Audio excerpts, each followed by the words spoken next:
Indian super ലീഗിൽ Kerala Blasters മികച്ച വിജയമാണ് പിടിച്ചെടുത്തത്.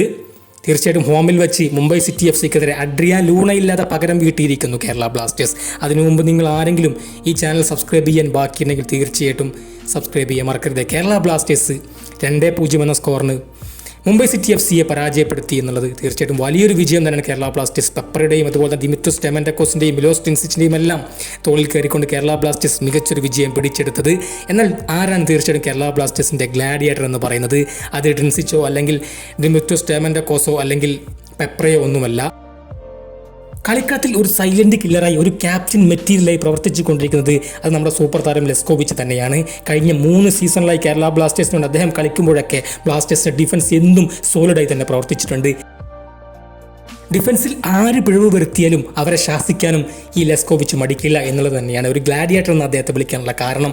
തീർച്ചയായിട്ടും അദ്ദേഹം ഉണ്ടാകുമ്പോൾ ഒരു സൈലന്റ് കില്ലറായി അദ്ദേഹം കേരള ബ്ലാസ്റ്റേഴ്സിൻ്റെ ഡിഫൻസിൽ പ്രവർത്തിക്കുന്നു എന്നുള്ളത് കാര്യമുള്ള കാര്യം തന്നെയാണ്. തീർച്ചയായിട്ടും ലെസ്കോവിച്ച് കേരള ബ്ലാസ്റ്റേഴ്സിന് നെടുന്തൂൺ തന്നെയാണ്.